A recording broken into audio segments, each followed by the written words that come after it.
Hello everyone, my name is John MacDiarmid. I'm an instructor with Survival in the Bush, and I'm here today with our director, Dr. Gino Ferri. Gino, there's a lot of information out there about survival these days. It's become popularized in TV and in media. There's all kinds of TV shows, there's all kinds of internet videos out there. And there's a lot of information for people to sift through for what's good and what's bad. Yep. In our courses, we teach that survival is 85% mental mindset, and that's keeping a positive attitude, that's keeping yourself busy and engaged and Yes. focused on your survival and getting rescued. Yes. You've got a number of books here today.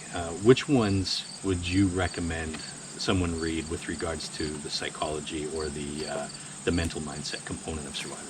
Can I start with the background information and work towards the psychology Sure. of survival?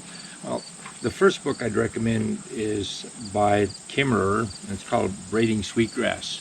And Braiding Sweetgrass talks about basically our relationship with the environment, how we have lost ability to communicate with the plants in the natural bush, for example. When we started teaching survival 50 years ago, a lot of the people coming into our programs, you recall some of the earlier students that they were knowledgeable? A lot of outdoorsmen, hunters. Yeah. Hunters, anglers, they went camping on a regular basis. Well, but what have you noticed lately, the kids that are coming into our program now, where do they get their information? A lot of the younger folks coming in, they get most of their information, it seems, from the internet, which seems to be the predominant media these days. Exactly. So they learn through the internet, and they're in shock when they come to an actual wilderness setting. They say, well, there are bugs out here, and it's cold, and it's raining. So this book, Kimmerer, talks about getting people out in the wilderness and learning the language of the environment. I highly recommend this. Again, nothing to do with survival, but talks about our relationship with the bush. That's the first book I would recommend to get your mindset ready. The next book that I would recommend, again, very little to do with survival, but it's written by Morrell. It's called Shackleton's Way. Shackleton was a turn-of-the-century explorer. His men were stranded for several years in the Antarctic. And using the psychological component, he was able to save every one of his men, even though they were stranded for 2 years with very little food in the Antarctic. And he did this by keeping the morale up, keeping a positive attitude, keeping them occupied, and showing true leadership in a crisis situation. Excellent book. Again, doesn't tell you what to do, etc. She simply explains what Shackleton did. So far, so good? Yeah. All right. Next book, now we're dealing with the actual outdoor component when it comes to skills. Now, as you mentioned, 85% is mental, 15% is skill. Skill boosts your knowledge factor. It gives you more confidence. And this is why I would recommend Bushcraft by Kochanski, the late Mr. Kochanski. Very good book. Not practical if you're in a survival situation where you're highly stressed, but it's bushcraft. This is where you've got the tools, your food, you have plenty of food, plenty of water, plenty of shelter, and this is what you can do to make your life in the wilderness more relaxed, so to speak, okay? Again, bushcraft, not survival. So far, so good.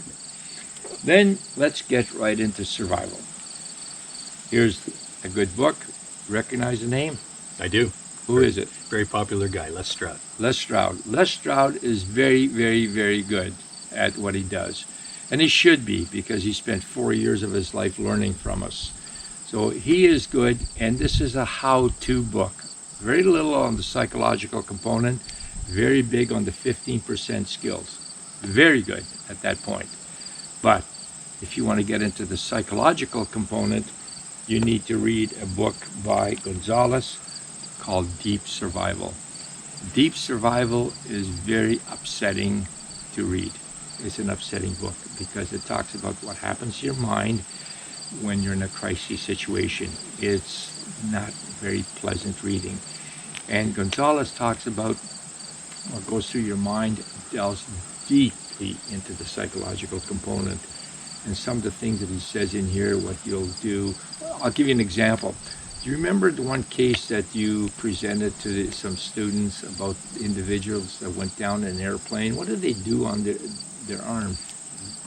They didn't feel they were going to make it out of the situation, so they actually took a Sharpie and they wrote their names and their information on their arms in case somebody found their body.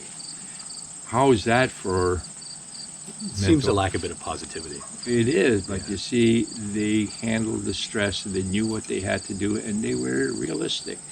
Gonzalez is very realistic. Two other books that I would recommend, What Happens in a Crisis. You may want to read this, is by yours truly, Crisis Intervention, and it simply talks about what does normally happen in a very stressful situation. Not pleasant reading, but it's realistic. Now, the final book is called The Psychology of Wilderness Survival. Very little on the how-to. What do you suppose the main crux is going to be in this book? It's got to be psychology. It is. And the psychological component, it addresses 85% of what happens. Not pleasant reading. It's not nice to read. It's not a camping trip. And it's realistic.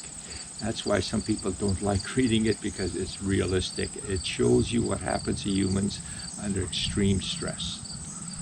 How's that for a synopsis of some books that are out there? Excellent. There's some great reading there. Okay. Okay. Thanks, Gino.